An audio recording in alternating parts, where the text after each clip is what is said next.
Rocky Mountain foothills, December 1882. The kind of cold that scrapes bone clean and makes breath look like a promise you're not sure you can keep.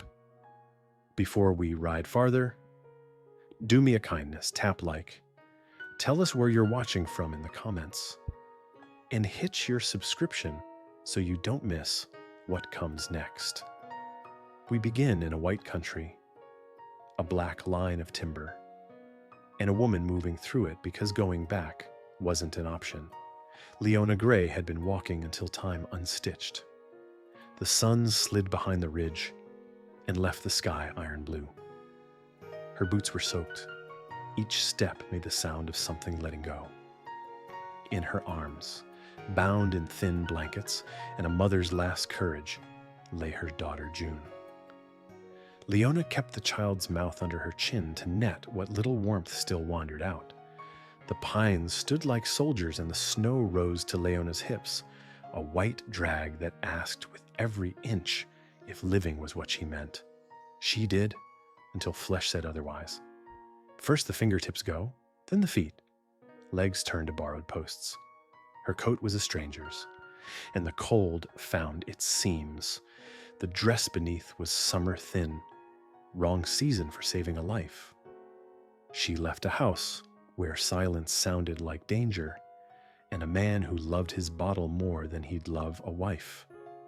She'd caught babies in cramped kitchens and learned breath is the first country you defend. June arrived early and alone, and when the last help turned its back, Leona turned to the road.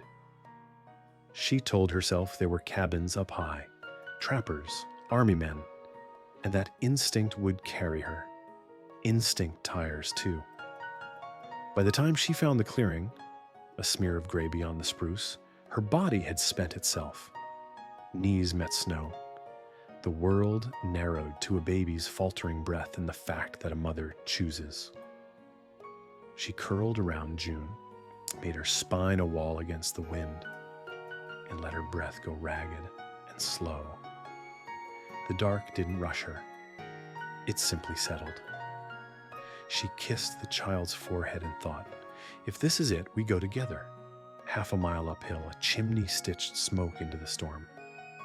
Inside a crooked cabin, a man named Sawyer Cain sat with one hand on his knee and the other around a tin cup. Wool shirt, winter gray beard, a scar he didn't talk about, he fit the room. Since 1879, when fever took a wife and boy in 2 nights, he'd traded talk for chores. Some nights the wind brings a taste you can't mistake. Sawyer felt it. He set the cup down and opened the door to sideways snow. At first he saw only white. Then he heard it, no cry, just the collapse a life makes when it's out of strength. He moved without his rifle because some things you meet with empty hands. Over the crest, through spruce and brush, he found a woman folded around a bundle the way a prayer curls. He checked for a pulse, thin winter beat. The baby wheezed. That sound opened something he'd nailed shut. Woodcutters don't waste motion. He slid arms under knees and shoulders and lifted both, as one, the way you carry deer or the hurt parts of yourself. Back through the snow, back to the door in the fire, he carried the weight of 2 lives, like a vow he hadn't meant to make, but would not set down. The cabin did what cabins do when a man means it. Heat, light, a buffalo hide rug slick with other winters. Sawyer worked by habit and hope. He stripped wet cloth, wrapped wool, boiled water, pressed warmth into wrists and neck, pulled a cot near the hearth, and set the baby closest to the blaze. He wasn't built for speeches, he was built for doing and waiting to see if it held. At the seam between night and morning, Leona woke to wood ticking and a clock measuring quiet. Her throat burned. Then June stirred against her, warm breathing. Relief hit so hard it hurt. Across the room, a big man sat still, not asleep the way tired men aren't. A coat hung from a nail. A rifle leaned like a warning, aimed at the door, not at her. Names would come later, and the counting of who owed what to whom. For now there was a beginning. A woman who walked out of a life that wanted her small. A man who arranged his grief into solitude and called it enough. And a baby whose breath hauled two strangers into the same weather. Outside, the cold kept its fist. Inside, 3 heartbeats learn one timing. That's where our trail opens, at the lip of dying, where choosing to stay becomes the first warmth of a home together. Sawyer Cain's decision to carry Leona Gray and her child out of the storm was not the act of a man seeking gratitude or reward, but the instinct of one who had long since learned what cold could take and what silence could mean. In the hours after, he laid them both near his hearth. The cabin, which had for years been nothing but boards and firelight, shifted into something unfamiliar. He moved through tasks with steady hands, wringing out wet cloth, wrapping blankets, feeding the fire. But inside his chest, there was a pressure he hadn't felt since before fever emptied his house. He told himself it was only duty, the same instinct that once made him guard a camp line or drag wounded men off a battlefield.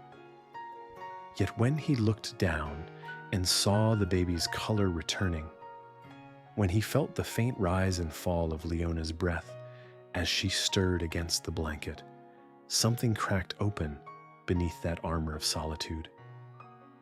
It was not joy, not yet, but it was not emptiness either. And as dawn bled through the shutters, he knew the night had brought more than 2 lives he had rescued. It had brought back the knowledge that he could still care, and that terrified him as much as it steadied him. Leona woke into warmth and shadow, the baby alive in her arms, her mind slow to believe she was not still buried in snow. She did not know the man who had pulled her from death, did not even know his name yet. But she understood something just as important. He had not taken her child. That fact alone separated him from nearly every man she had known. Her instinct, honed by hardship, told her not to trust easily. She curled tighter around June, waiting for the demand that usually followed a kindness, but none came. The man sat by the fire, as though he'd been carved there, watchful but not looming, steady but not claiming. Relief warred with suspicion in her heart. Relief because the baby's cheeks were warm and pink again. Suspicion because survival had taught her that men rarely gave without expecting to own. She whispered her thanks, her voice frayed like old linen, and watched how he took it. His answer was flat, matter of fact. He would not let a baby freeze on his land. The words cut both ways. They were mercy, but they also carried the edge of a man who lived by lines drawn in snow. That first day bled into night with no clear shape. Leona dozed and woke, fed the child what little Sawyer set before her, and listened to the storm groan against the walls. Each time she stirred, she found him near the fire, boots drying neatly by the hearth, coat hung without fuss, rifle resting by the door. He asked for nothing, demanded nothing, but he was there. That constancy carried a weight she didn't know how to name. It wasn't gentleness. Gentle was not what she trusted anymore. But it was steadiness. And that steadiness allowed her to breathe a little deeper, still. She told him she would leave when June was stronger. She said it quick, sharp-edged, as if daring him to disagree. He only nodded, eyes on the fire. "You walked into a storm with a baby," he said at last. "You don't got anywhere else to go." The words stung because they were true, and because she heard no judgment in them, only a weary knowing. Inside Sawyer, old grief stirred like smoke from damp wood. He had promised himself long ago that he would not carry another life on his back. His wife and son had been enough. The fever had stolen more than family. It had stolen the part of him that risked hope. But looking at Leona, raw-knuckled and hollow-eyed, and the child who clung to her warmth, he recognized something he thought he'd buried, the stubborn will to not let the world end just yet. They reminded him of himself after the war, half dead, convinced there was nothing left, yet still walking. He had walled himself inside this cabin to avoid such reminders, but fate had brought them anyway, carried in snow and desperation. He told himself he would keep them alive only through the storm. That was all. But even as he said it in his mind, he knew winter was long, and the heart does not keep to the rules a man writes for it. For Leona, trust was as thin as the cotton dress she had worn under that stolen coat. Every gesture Sawyer made, pouring warm water steady so her trembling hands didn't spill it, laying another blanket over June without comment, rising in the night to stoke the fire so the baby's breath stayed even, tested that thin fabric. Each time, she braced for the price to be named. Each time, no. Price came. That absence unsettled her more than cruelty would have. Cruelty, she understood, it had a rhythm. But this quiet care without claim, this patience that asked nothing, it scraped at the scar tissue inside her. She found herself watching him from under lashes, studying the way he moved. No wasted steps, no idle words. A man pared down to what was necessary. And she thought, if he means to harm me, he would have by now. That thought frightened her, because it felt like the beginning of belief. When the storm eased on the third morning, the world outside lay under a silence deeper than any church graveyard. White stretched unbroken to the trees, the kind of white that swallows all but the strongest breath. Inside, the cabin held a different silence, one with weight but not menace. Sawyer scraped a lantern plate clean while Leona fed June broth, thickened just enough to stay in a child's stomach. June's lips smacked soft against the spoon, her cheeks fuller than 2 days before. And Leona felt something she hadn't in weeks, relief, untied from fear. She caught herself almost smiling. Across the fire, Sawyer noticed, and though he didn't smile back, his eyes rested on her a second longer than before. She didn't look away. She didn't have to. In that moment, both knew the storm outside had not been the only one worth surviving. That is where the thread between them began to tighten, not as a rope of obligation, but as a cord of recognition.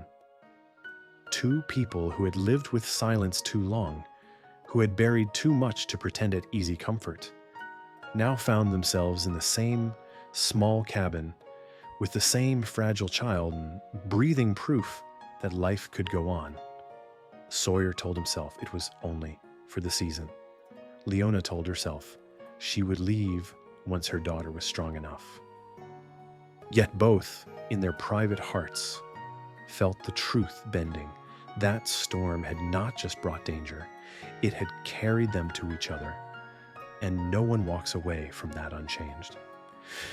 Leona's faint smile at her child's spoon-fed breath had been the first crack in the wall she carried with her, and Sawyer noticed it without saying so. From that moment forward, the silence between them was no longer the hollow kind that starves a room. It became the steady kind, built from the scrape of a knife across wood, the soft creak of a chair, the hushed rattle of a spoon against tin. They lived in that silence together, not as strangers but as survivors who knew words could often ruin what presence alone preserved. It was on the fourth night, after June had slept through without coughing, that Sawyer finally broke the stillness with a question simple and bare. "You got a name?" Leona lifted her head from the cot, hair stuck damp against her cheeks, eyes heavy from exhaustion, and whispered, "Leona." She waited for more, the demand for her story, the suspicion, the judgment, but it did not come. He nodded once, like the name itself was enough. That moment lodged in her heart more firmly than a dozen promises would have, because she knew then he did not need to own her to acknowledge she was alive. Inside, she felt the smallest loosening, like a fist, unclenching after holding too long. Sawyer felt it too, though he did not name it. He simply sat back in his chair and carried the sound of her name as though it were another log tossed onto the fire. The days that followed bent themselves into a rhythm. Though rhythm came slow, Leona would rise stiff and sore, tending to June first, then sitting by the fire as Sawyer set about his morning tasks. He was a man who did not waste motion. Every act had purpose, sharpening a blade, setting a snare, splitting wood, all done with the quiet efficiency of someone who had long ago learned survival was no place for hesitation. Leona watched him, wary but also curious, trying to read the lines of his life in his shoulders, in the way he stepped around the cot without disturbing her child. She told herself not to grow accustomed to it, this steadiness, this presence, but her body betrayed her. She found she slept deeper, knowing his boots stood by the door, his hand never far from the rifle, his ear tuned to the wind. Inside her, suspicion wrestled with gratitude, and gratitude began to win. Sawyer, for his part, felt the cabin breathe differently with them there, where once his evenings had ended in the scrape of a chair and the long ache of memories. Now there was the sound of June's small cries, Leona's whisper as she soothed her, the soft rustle of cloth by the hearth. It made the place feel less like a tomb and more like a shelter. And though he told himself he hadn't asked for this, he knew he did not want it to leave. One evening, as firelight flickered low, Leona tried to hand thanks into the silence. "You saved us," she murmured, her voice rough but steady. Sawyer didn't look up from the wood he was carving. "Wasn't going to let a baby freeze on my land," he answered, plain and final. She studied him, trying to decide if the words meant indifference or something deeper. For her, it stirred both relief and ache. Relief that his help bore no claim, ache that her worth seemed tied only to the child she carried. Yet when she looked at June, cheeks fuller now, eyes brighter, she knew that was enough. For Sawyer, the words had meant more than they carried. He remembered his own boy lost to fever, and how helpless he had felt. Saving this child did not return his son, but it steadied something inside him that had been broken too long. He felt it like a weight shifting on his chest, not gone, but moved so he could breathe again. By the fifth day, the snow outside had hardened into crust, the world locked in a silence that seemed eternal. Inside, Leona found herself speaking more, though only in fragments. She told Sawyer she had been a midwife back in Missouri, that she had delivered her own child when no one else would, that she had left a man who drowned, his soul in liquor, and called her quiet like it was a curse. Sawyer listened, never pressing, never asking for more than she offered. His silence was not the silence of indifference, but of respect. That difference mattered more than she could say. It made her voice steadier, her words less like confessions and more like truths she had a right to tell. And when she looked at him, Whittling by the fire, Scar half hidden under his shirt, she saw in his stillness a grief that matched her own. She did not name it, but she recognized it. The loss of a wife and child that had left him half a man, surviving on instinct alone. She understood it because she carried her own loss, the life she thought she'd have, stolen by cruelty and winter.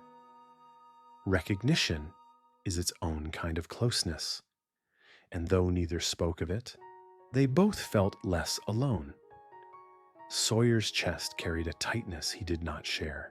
He had not intended to bring strangers into his life again, had sworn off the pain that comes when people leave or are taken. Yet each night he checked the fire, adjusted the blankets, listened to the soft breath of a child who would have been dead without him. And each night he told himself it was only duty. But the lie grew harder to hold.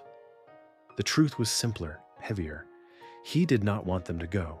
He felt himself choosing, not just reacting, and the choice frightened him. Oh, it was easier to face a storm or a bear than to face the chance of care. But he did not push them away, and in that not pushing, he admitted more than words ever could. For Leona, trust came in small increments, his hand steadying the tin cup when hers trembled, his coat draped without a word across her shoulders, his silence when she spoke of scars she did not show. Each act wove into her heart like threads of a blanket she had not expected. She wanted to believe it was safe to rest, and each day it became harder to deny. When she woke in the night to see him seated still by the fire, his face drawn but watchful, she felt that something stir that was not fear.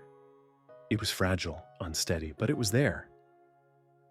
And for the first time in months, maybe years, she let her eyes close again, knowing another soul was keeping watch. In that cabin carved out of a winter mountain, 3 lives found the edges of one another and began to fit, not by design, not by promise, but by the quiet insistence of survival. Sawyer did not know what it meant yet, and Leona dared not hope, but both understood this. What had begun in snow and near death had already grown into something neither could turn from.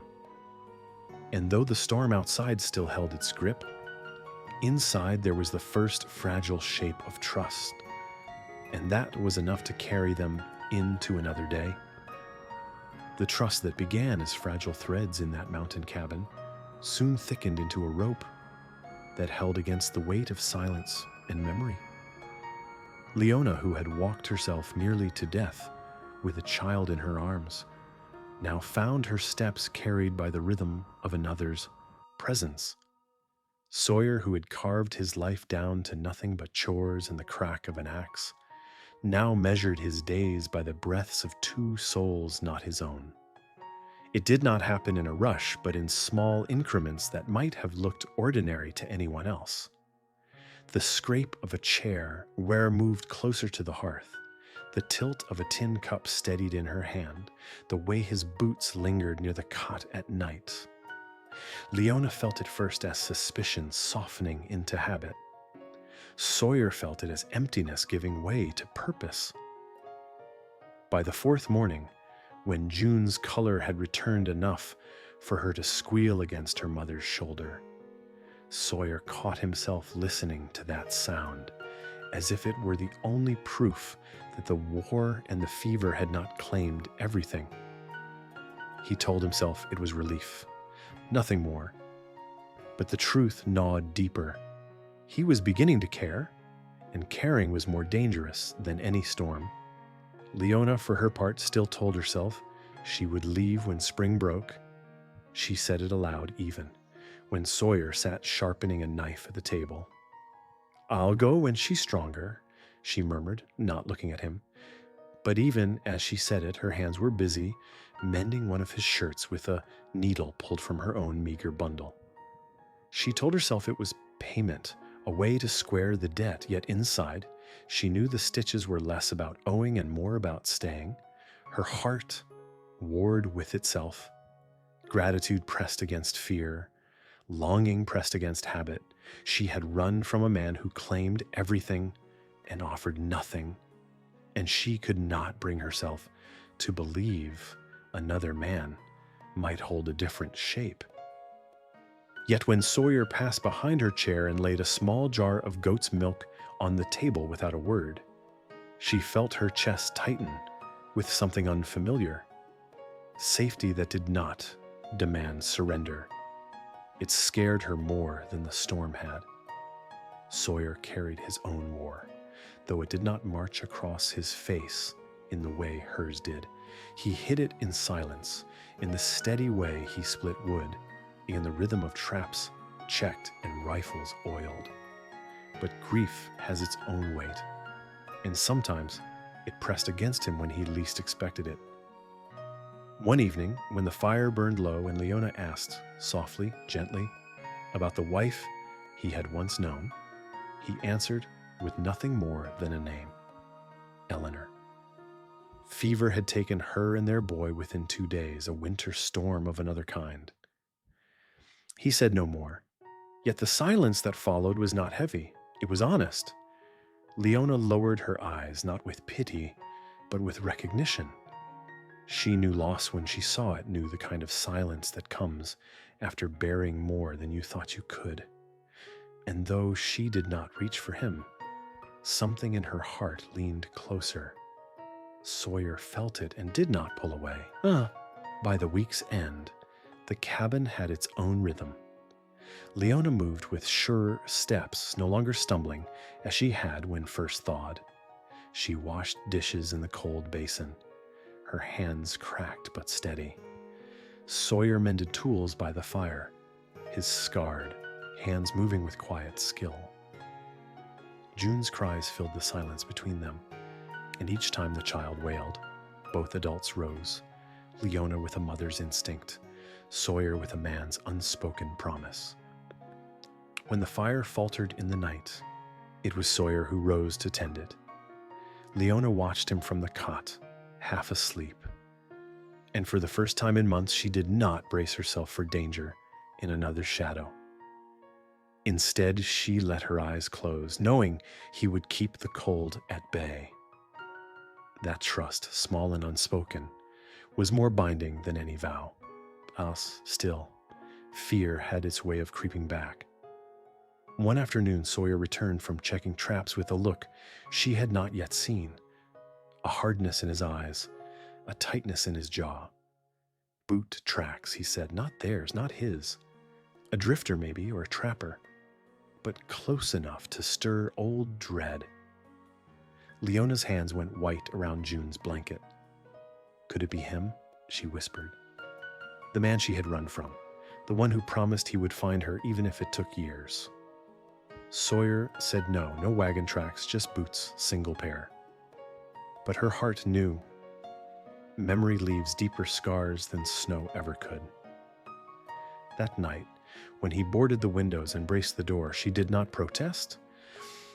Instead, she stayed near the fire, reaching for his sleeve when he passed, needing to feel the weight of him close. For Sawyer, each touch was a test. Could he carry another's fear as well as his own? His chest tightened with the answer, but he never faltered. Leona's feelings shifted that night. Fear still gnawed, but something else grew alongside it, a desperate kind of hope. When Sawyer sat down at her side, eyes red from too many nights awake, she whispered into the silence, "Thank you for not asking about the scars." He did not move, did not look at her, but his voice came low, steady. "Don't need to ask what I already know." The words landed in her chest like a bomb. Not because he guessed the details, but because he didn't need them. She felt for the first time that her worth was not measured in wounds or secrets. She pressed her forehead to June's, whispered promises only a mother could give. And when she lifted her eyes again, Sawyer was still there, silent, steady, and unyielding. That presence, more than any fire or food, was what kept her alive. As the days lengthened and the snow crusted into ice, Leona began to see the cabin less as a shelter borrowed and more as a place where life might be lived. She caught herself imagining June crawling across its floor, her laughter filling the quiet. She caught herself glancing at Sawyer longer than she meant to, her heart unsure whether to fear or welcome what might come. And Sawyer, though he told himself this was only for winter, felt the lie slipping.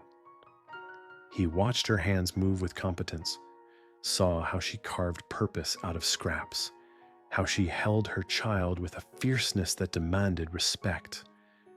In her presence, he saw not just survival, but life. It terrified him because life meant loss. And loss was a wound he thought he could not bear again. Yet each night as he sat near the fire and listened to her breathing settle into sleep, he knew he was already choosing her, whether he spoke it or not. In that cabin, two battered souls and a child learned the rhythm of survival together. And though neither Leona nor Sawyer named it, both felt the truth shaping. The storm had not simply spared them, it had bound them. Trust, once fragile as a snowflake, now rested like a stone in the center of their lives, heavy enough to build upon. Sawyer told himself that trust was nothing more than convenience, that it rose out of necessity, the way fire rose from dry kindling. But the longer Leona stayed beneath his roof, the harder that lie became to hold. Trust, fragile as it had been, now showed itself in every movement of the day. He saw it when she fed June with steady hands, no longer trembling from cold. When she folded his patched shirts with the care of someone who knew the value of fabric. When she rose in the night to lay more wood on the fire, though she knew he would do it if she didn't. He heard it in the quiet way she spoke her past without flinching, telling of Missouri kitchens, of babies delivered in back rooms, of a husband whose bottle stole more than his dignity. She spoke not for pity, but for fact, and Sawyer recognized that tone. He had used it himself when men asked about the war. Leona gave no excuses and sought no forgiveness. She told him what had been and left it there, like a scar that needed no witness. Inside, he felt a weight shift. This was not a woman begging to be saved. This was a woman who had carried herself and her child farther than most men would have survived, and it stirred respect in him deeper than words. Leona felt that respect in ways Sawyer never named. He never cut her words short, never asked questions sharper than she was willing to answer. When she told him June had been born early and alone, blood near stealing her strength before she could even tie off the cord, he did not widen his eyes or shake his head. He only said, "You did good." 2 words, rough as gravel, but they softened something in her chest. For so long, she had been told she was too quiet, too small, too useless unless she was bending to another's will. Now here was a man who did not measure her by what she lacked, but by what she had endured. It made her throat tighten, not with sorrow, but with the ache of being seen. She sewed at her coat that night by the fire, and when Sawyer said Eleanor's name, his wife lost to fever. She looked at him with that same recognition. Both had carried the weight of lives buried too soon. Both knew silence was not always absence.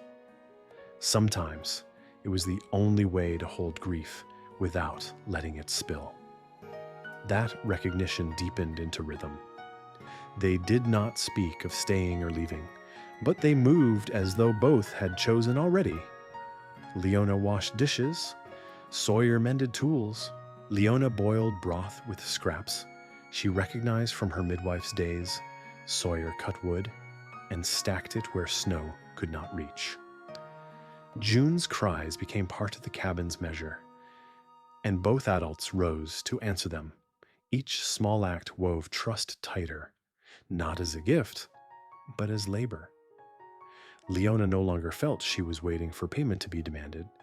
Sawyer no longer told himself he would send them off when spring came. They worked side by side because it made sense, because survival does not wait for ceremony. Yet underneath each action, something older stirred, a bond made not by words, but by shared endurance still. Both carried fear. Leona's fear came in sudden flashes, when the wind pushed too hard against the door, or when Sawyer returned later than expected from the tree line. She would clutch June tighter, mind leaping to the man she had fled, the one who had promised he would track her to the ends of the territory. Sawyer's fear was quieter, buried deeper. He feared the way his chest tightened when Leona's eyes lingered on him across the fire, the way her voice softened when she spoke his name. Caring had cost him everything once before, and he did not know if he could endure such loss again. But each night as he sat by the fire, while Leona and June slept, he told himself the truth he could not speak aloud. He had already chosen, and there was no turning back. Leona's heart was no less divided. Gratitude had grown into habit, and habit into a longing she dared not name. Each time Sawyer laid a blanket over June without being asked, each time he rose in the night to tend the fire, each time his silence made space for her voice rather than smothering it, she felt something pull at the walls she had built. She caught herself imagining mornings beyond winter, feeding June with sunlight through the shutters, hearing Sawyer's boots cross the floor after a hunt, sewing shirts not because they needed mending, but because they belonged to someone who mattered. Those thoughts frightened her, but they came unbidden, like thawing earth beneath the snow. She told herself she would leave when spring came, yet every stitch, every spoonful of broth, every glance across the hearth argued otherwise. Sawyer noticed her strength returning. He saw it in the way her shoulders squared as she carried water from the bucket, in the steadiness of her hands as she chopped roots, in the fire in her eyes when she spoke of not being broken. He respected it more than any beauty, more than any softness, because he knew it was earned in places colder than snow. And though he said nothing, his chest carried a quiet pride. He found himself wanting to give her more than survival, wanting to give her a place where running no longer made sense. That wanting scared him, because it asked him to step back into the world of the living, and he had sworn he would never go there again. Yet, when he looked at her bent over the cot, whispering to her child, he knew he already had. Together they shared grief without naming it. Together they built routine without planning it. And together they began to feel that what had been meant only as shelter in a storm had become something heavier, something binding. Neither called it home, not yet.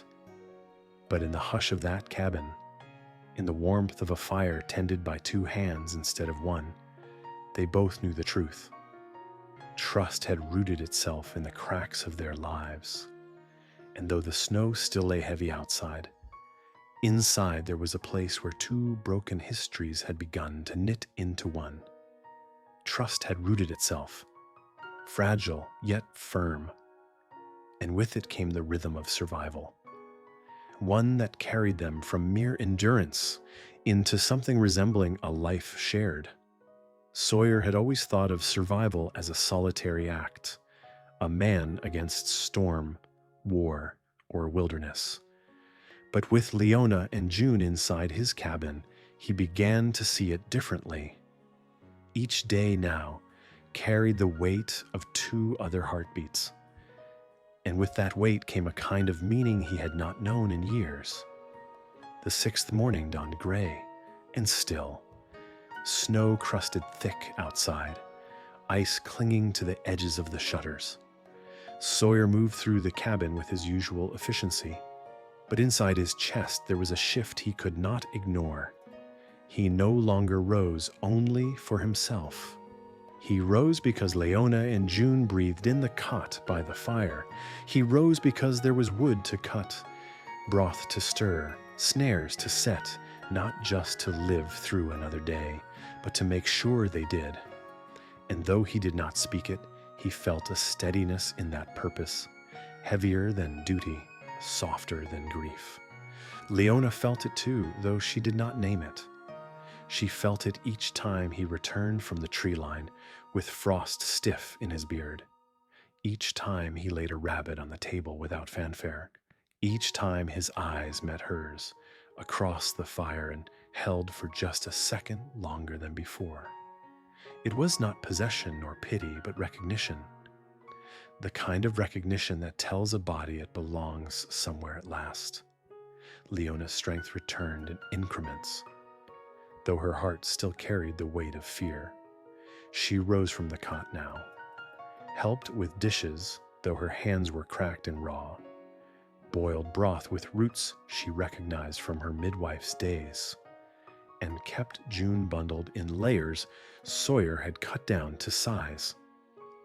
Each small act steadied her, made her feel less like a burden and more like a partner in the labor of survival. Yet even as her body found rhythm, her heart stumbled on shadows from the past. At night, when wind pressed hard against the walls, she would pull June closer and remember the voice of the man she had fled, the one who promised he would track her down, make an example of her for leaving. Fear knotted in her chest, but when she looked toward the fire and saw Sawyer seated there, silent and steady, she found herself breathing easier. He did not ask for her secrets. He did not demand her story. He gave her space to speak, if she wished, and silence if she did not. And that choice was more powerful than any vow. For the first time in her life, her voice was her own to give. That knowledge began to mend something she had thought beyond repair. Sawyer noticed these changes, not because he was a man who studied feelings, but because he was a man who studied survival. He saw how Leona carried herself, shoulders squaring a little more each day, eyes no longer fixed only on the ground, but lifting towards the window, toward the ridge beyond the trees. He respected her grit, the way she had made it through the storm and into his cabin with a baby in her arms, the way she stitched torn cloth with hands that had known more pain than comfort. He felt pride he could not voice when he watched her feed June, when he watched her steady the child against her chest, when he heard the faint laughter that spilled from her lips unbidden. He had not heard such sounds in his home since before fever hollowed it out. And though grief still lived in him, though Eleanor's name still rose like a ghost in the quiet hours, he found that the sound of Leona's laugh did not wound him. It steadied him, reminded him that even broken land can grow new roots.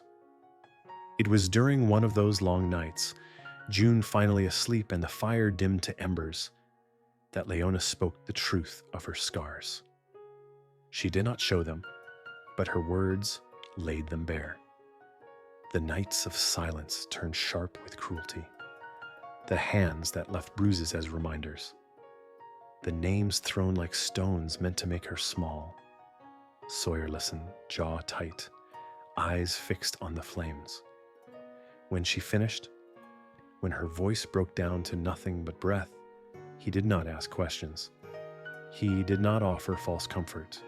He simply said, "I believe you."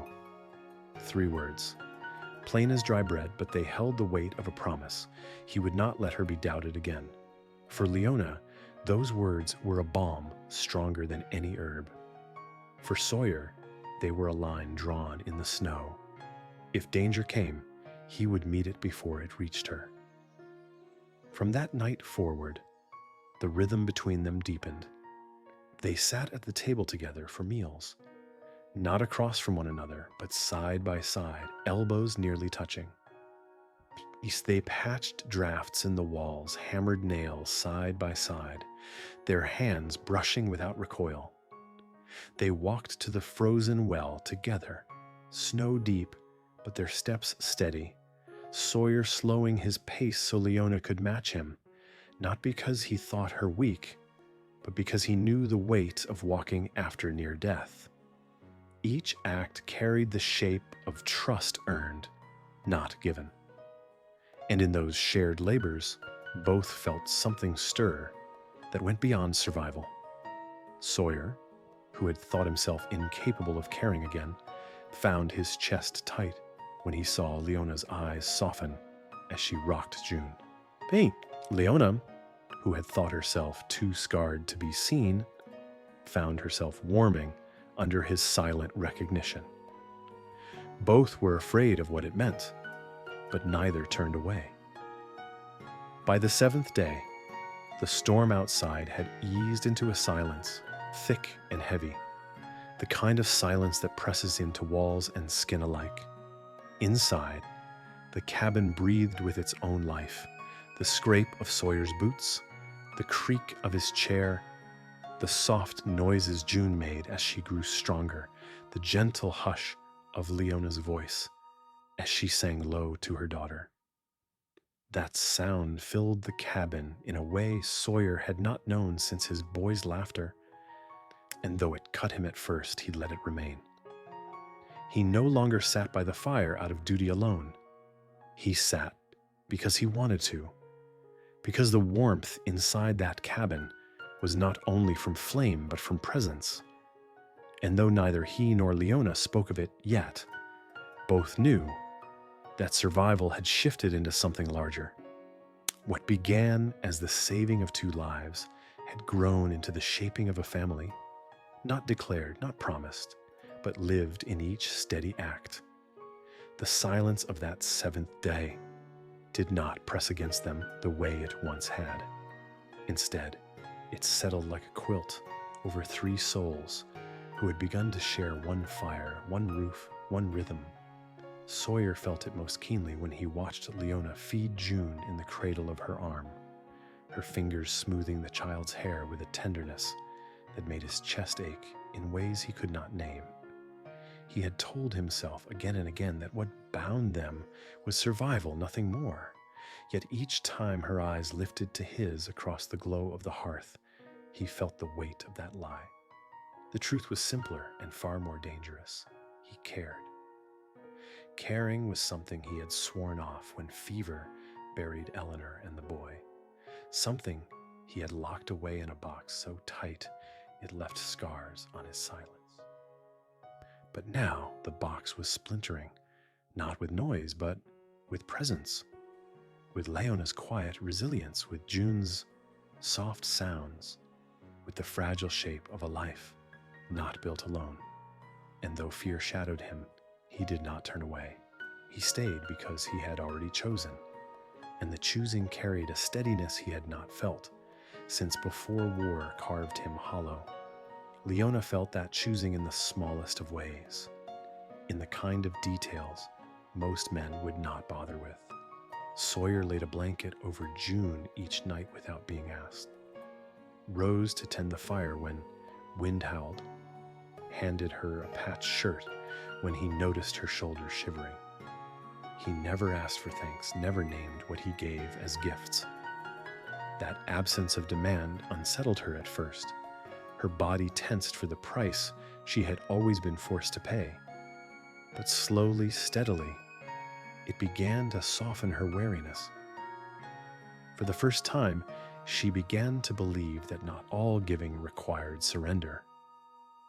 That belief frightened her more than the storm had, because it cracked open a longing she had buried deep, and the longing to belong without cost. She did not tell Sawyer this, but she felt it each time she sewed a seam on his coat. Each time she stirred broth for the three of them. Each time she looked up from June and found him watching with eyes that carried respect instead of claim. Inside her, fear still coiled, but now it shared space with hope, and that hope was a fire she could not smother. Their rhythm grew stronger with each passing day. They walked together to the frozen well, their steps slow but steady, Leona's breath catching on the cold air. Sawyer's hand ready should she stumble, not to hold her back, but to steady her if she wished. They patched drafts in the cabin, hammered canvas against loose boards, their hands brushing without recoil. They ate at the table together, no longer across from one another, but side by side, their elbows nearly touching as they shared the same bowl of stew. Neither named what was happening, but both felt it. Survival was no longer the only goal. They were building something larger, heavier, something that might endure beyond the thaw. For Sawyer, the thought of it was terrifying. For Leona, it was almost impossible, yet both found themselves unwilling to turn away. It was during one of those nights, fire low and June asleep in the crate by the hearth, that Leona spoke with a clarity that cut through the silence. "When I first got pregnant, I thought about running," she whispered, eyes fixed on the flames. "I knew it wouldn't end well, but I stayed too long. I thought he would change." Sawyer did not flinch at the confession, did not press her for details. He only asked, his voice steady, "That baby his?" Leona shook her head, thumb stroking over June's scalp. "She's mine." The way she said it carried a defiance that needed no explanation, and Sawyer gave her the respect of silence.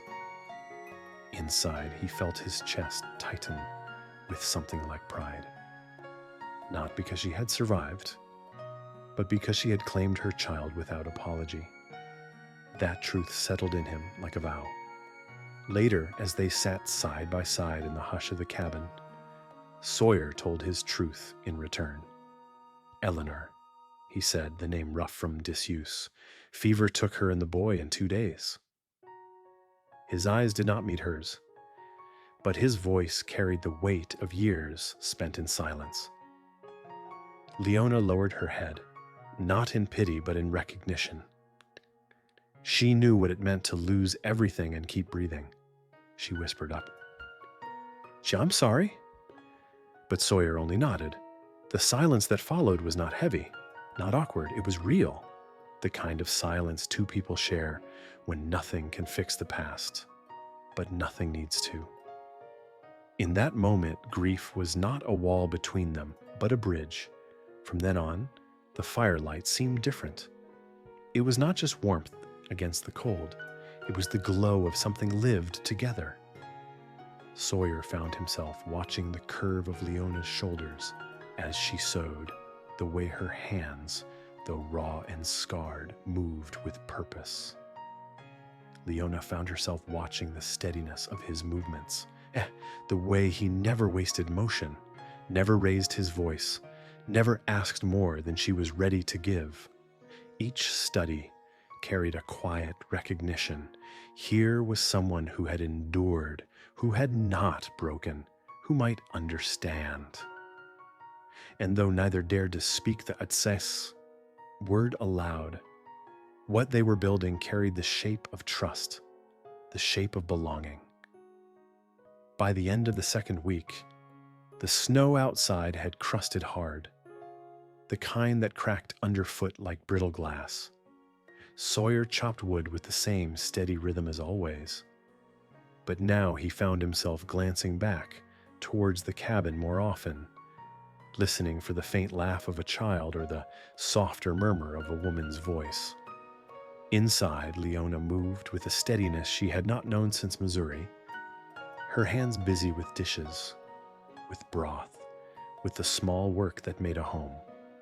And when the wind rose at night and the cabin groaned against it, she no longer feared the sound as omen. She listened instead for the scrape of Sawyer's chair, the sound of him rising to tend the fire. That sound had become her proof that she was no longer alone. In those days, neither Leona nor Sawyer spoke of the future, but both carried it quietly in their hearts. For Sawyer, the thought of caring again was still edged with fear, but fear no longer stopped him from choosing. For Leona, the thought of belonging without cost still felt like a risk, but risk no longer kept her from hoping. They did not yet call it love, did not yet call it family, but each night as they sat by the fire, June breathing soft between them, they knew this much. The storm had not just spared them, it had bound them together. And in that binding, they had found the first shape of something worth staying for. The binding that storm had forged between them was tested sooner than either wanted. For even as rhythm steadied and hope began to thaw, in small unspoken ways, the past has a way of stalking the living. It came first as sign, not presence, boot tracks in the snow. Sawyer knew were not his nor hers. A single pair, no wagon, no beast, but close enough to prickle the back of his neck. When he stepped into the cabin with that look in his eyes, Leona froze mid-motion, hands tight on June's blanket. "Could it be him?" she whispered, voice gone thin. Sawyer shook his head. Steady as always, but steady did not erase memory. He told her it might be a trapper, a drifter, nothing more. But Leona's heart knew better, for fear is not reasoned away. It lingers, sharp and constant, reminding you of oaths once spat by cruel lips, that if she ever ran, he would track her, make an example of her, prove to others what happens to a woman who dares walk away with his child. That night when Sawyer boarded the windows and braced the door, she did not argue. She sat near the fire, reaching for his sleeve when he passed, not to hold him back, but to make sure he was still there. Every touch said what her voice could not. Do not let him find me. Do not let him take her. Sawyer understood without her saying it. He did not answer fear with promises he could not keep, for he had lived too long to trust words alone. Instead, he answered with action, bracing the cabin, checking snares closer to the tree line, keeping the rifle oiled and within reach. His movements were calm, deliberate, the same way he had once moved on a battlefield when death pressed close. But inside, beneath the practiced control, his chest carried a weight he had not felt in years. He had chosen already, though he had not spoken it aloud. If danger came, it would meet him before it ever touched her. And that choice, simple and final, filled him with both fear and steadiness. Fear because he knew what men were capable of, steadiness because he knew his line had been drawn. Leona and the child would not be taken, not while he still drew breath. For Leona, those days were a war within. She wanted to believe the tracks were nothing, that the storm had erased the past along with her husband's claim. But fear is stubborn, and each creak of the cabin made her arms tighten around June. Yet even in fear, she felt something new take root, a desperate kind of hope. Hope that maybe this time she would not have to stand alone. Hope that Sawyer's steadiness was not just shelter for a season, but protection she could trust. That hope frightened her, for it meant she was no longer preparing to run. It meant she was choosing to stay. And staying was the most dangerous act of all. One night when the fire burned low and the baby slept between them, Leona broke the silence with words she had never given another man. "Thank you for not asking about the scars." Sawyer did not move. his face lit by the dim glow, but his voice came low, steady. "Don't need to ask what I already know." It was not pity, not demand, just truth, spoken plain. Those words pressed against her like balm, not because he guessed the details, but because he did not need them to see her. For the first time, she felt her worth measured not by wounds or by what had been stolen, but by the fact that she still stood, still fought, still kept her child alive. That recognition did more for her spirit than any lock or board could for the door. The fear did not ease, but it changed. No longer was it the kind that left her paralyzed. It became the kind that sharpened resolve.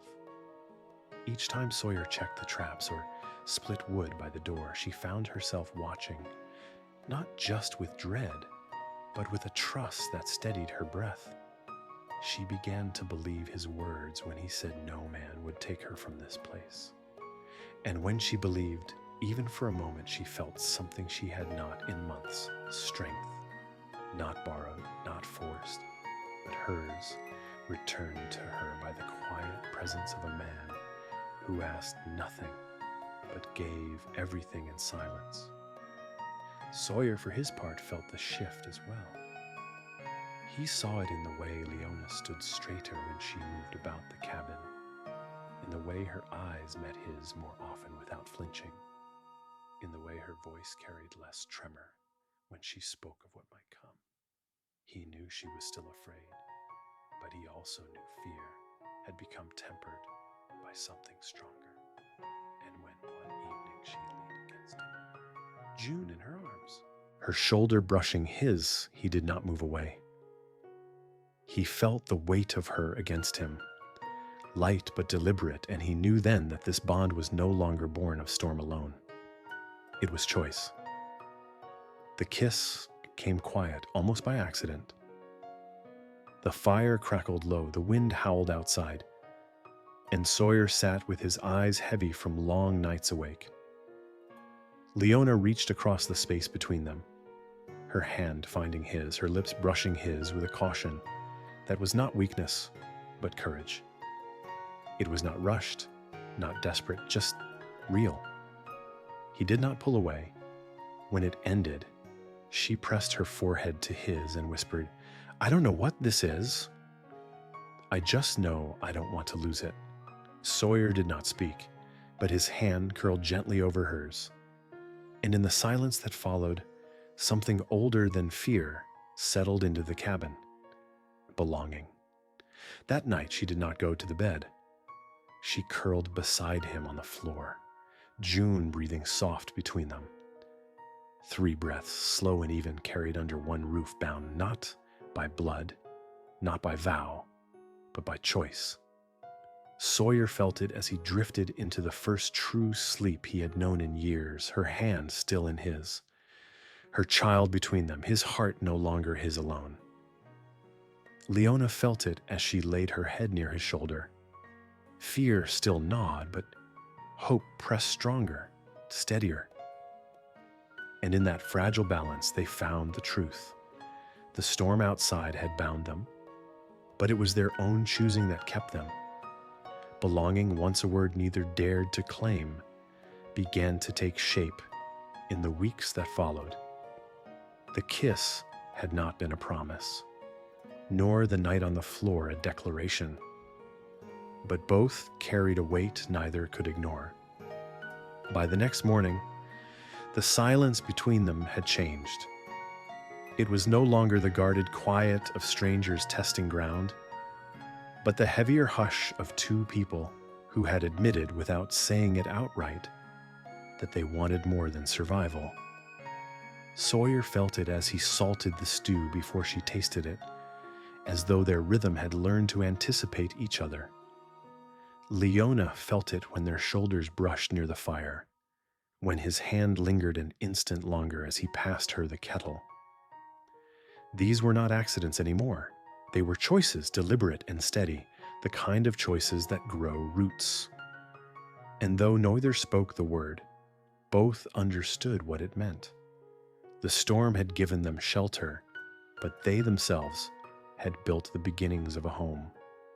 Leona's heart wrestled between fear and relief. Fear, because she had known men who used closeness as a trap, who softened their voice only to tighten their grip later. Relief, because Sawyer's steadiness never shifted into demand. He did not press when she pulled back. He did not take more than she gave. He was present, constant, like the fire that burned not in bursts but in coals that held through the night. For her, that steadiness was both terrifying and healing. It forced her to confront the truth that she was beginning to trust, beginning to want, beginning to see a life where running was no longer the only path. And though fear whispered she was a fool for believing in such a thing, her body betrayed her by relaxing when his boots thudded back onto the porch, her heart steadying when his hand brushed hers without expectation. Sawyer's struggle was of another kind.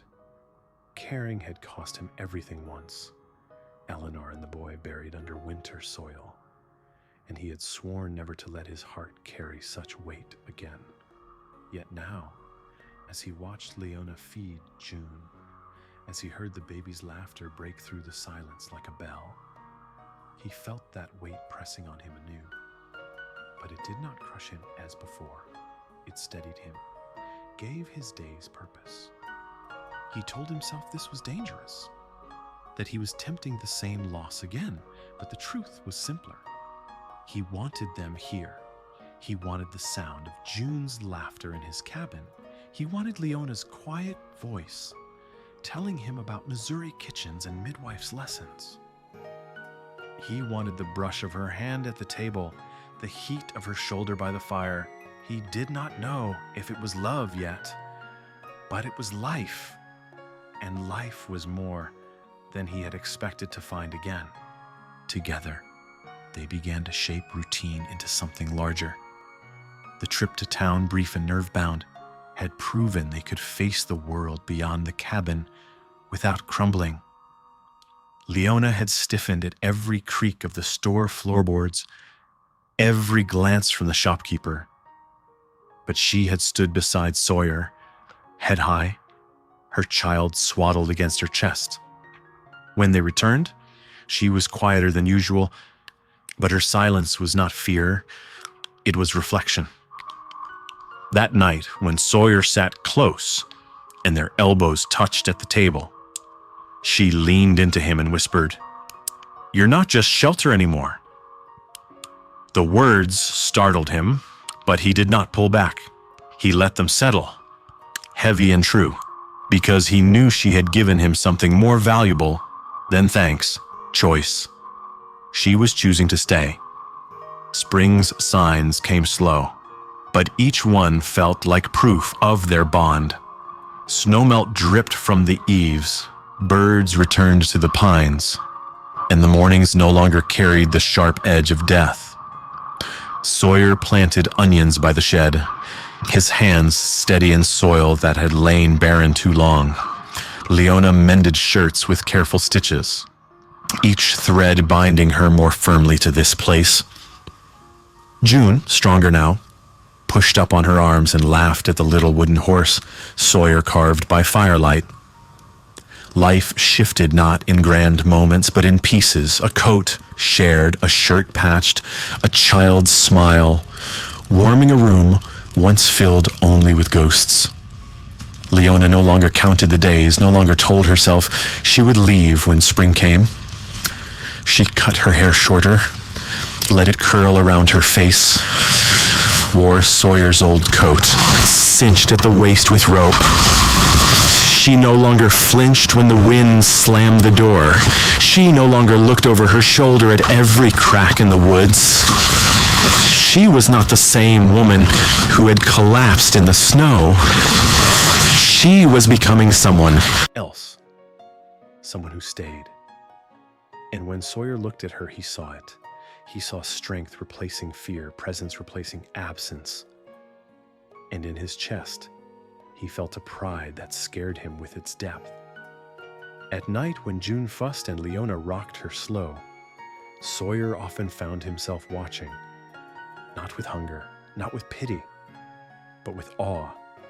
The way Leona pressed her forehead to the child's, the way she whispered words too soft for him to hear, the way she carried herself with quiet dignity even after all she had endured. These things carved something new into him. He realized he had not only saved 2 lives from the snow, they had saved him from the silence that had hollowed him for years. And though he did not say it, though the words caught in his throat, he knew the truth. They were home. The night he finally spoke, it was not with a speech, not with promises he could not keep. He simply reached for her hand as they sat by the fire, June asleep in the crate beside them. His fingers curled over hers, rough and steady, and when she looked at him, he said, "Stay." One word plain as stone, but it carried the weight of everything he had not said. Leona's eyes filled, not with fear, but with something steadier. She nodded once and whispered, "I already have." And in that moment, with no vows, no ceremony, just 2 hands joined by firelight, the bond that had begun in snow and silence became something lasting, something neither would walk away from. Spring had always come slow in the Rockies, more suggestion than season at first. But for Sawyer and Leona, its arrival carried a meaning far heavier than the thaw of snow. Where once their days had been measured only by the scrape of axes and the crackle of firewood, now they were charted by June's laughter, spilling across the cabin floor, by the sound of cloth torn and mended at the table, by the hush of 2 voices that had found in each other not rescue but recognition. Sawyer planted onions in soil he had once thought barren, his scarred hands steady in a way they had not been since before fever hollowed his home. Leona cut her hair shorter, let it curl loose, and wore his old coat cinched with rope, not as a borrowed garment, but as proof she belonged here. Each act was small, ordinary to eyes that did not know their story, yet each one was stitched with meaning. Survival had bent into belonging, and belonging into choice. The choice deepened with each passing day. Sawyer had once told himself that caring again would only bring loss, but now he found himself shaping his life around the presence of 2 others. He carved a small horse from pine and set it by June's cradle. He brought home rabbit skins and laid them at Leona's hands, watching as she stitched them into warmth. And though he spoke little, inside he carried a quiet gratitude so heavy it frightened him. He had thought the cabin would be his grave, a place where silence outlasted memory. Instead, it had become the cradle of something new, something he did not know how to name, but would not trade for anything. Leona, too, had changed. She no longer flinched at the slam of wind against the door, no longer braced when Sawyer's hand brushed hers. The fear had not vanished entirely. It lingered in shadows, stirred by memory, but it no longer ruled her. What ruled her now was the daily labor of making a life, stirring broth with dried roots, feeding her daughter with a steady hand, sewing shirts that would hold through another season. She looked at Sawyer not as a man she owed, nor as a man she feared, but as a man who had given her space to be. That space had become the soil in which her strength returned, and in which her hope grew. She no longer thought of leaving when the thaw came. She thought of staying, of June crawling across the floor, of Sawyer's boots returning from the tree line, of mornings where quiet did not mean loneliness but peace. It was in that quiet that Sawyer found the courage to offer her his name. not with speeches, not with ceremony, but with a brass ring folded into his palm after a ride to town. "I know you're not asking," he said, voice rough as gravel. "But if you wanted it, I'd like to give you my name." Leona took it with trembling fingers, eyes damp, and whispered, "I never wore one before." Not even with him, Sawyer met her gaze steady. "Then let this be the first that fits." When she slid it onto her finger, loose but sure, something in her chest eased that had been knotted for years. For Sawyer, the act was not about ownership. It was about belonging, about telling the world, if it asked, that this woman and this child were his family. Not because he had rescued them, but because they had chosen him as much as he had chosen them. The nights after carried a new shape. June's cries still woke them, sharp and insistent. But Sawyer now rose without hesitation to rock her, his large hands awkward but steady as Leona brewed chamomile by the stove. They sat together on the porch under pale moonlight, wrapped in one blanket, the sound of crickets returning after long silence. "I thought I'd be alone until I died," she whispered. Sawyer nodded, voice low. "I did too." She leaned into him, head on his shoulder, and for the first time, both felt the weight of that loneliness lift. They were not alone anymore, and they knew it would not be taken from them. Life did not transform overnight. The chores remained endless. Wood to chop, water to haul, pelts to stretch, meals to stretch thinner still. But the difference was in how they carried them. Sawyer no longer moved as a man going through motions of survival. He moved as a man building something with purpose. Leona no longer worked with the desperation of someone on the run. She worked with the steadiness of someone who had arrived. And June, with her laughter and her cries, was proof that the past did not dictate the future. She was proof that life could be born in the coldest of storms and still grow strong. When Leona thought of the man she had fled, the one who promised to track her down, she no longer trembled. She knew fear could return if his shadow ever crossed their ridge. But she also knew Sawyer's words had been more than comfort. "No man will take you from this place. Not while I'm breathing." She believed him because she had seen the way he moved when danger pressed near, calm and steady, like war had carved him for such moments. But she also knew she was no longer the woman who curled in the snow waiting to die. If the past came back, she would not stand alone. That truth gave her peace, and peace gave her strength.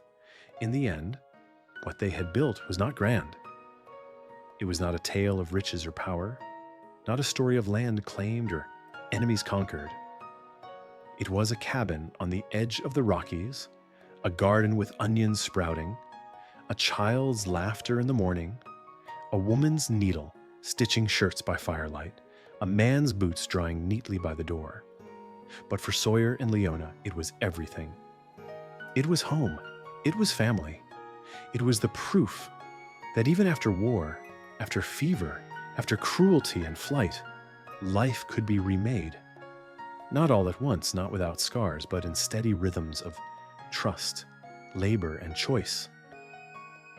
And so the winter that began with a woman curled around her child in the snow ended with three souls sitting side by side, firelight warming their faces, silence no longer empty but full.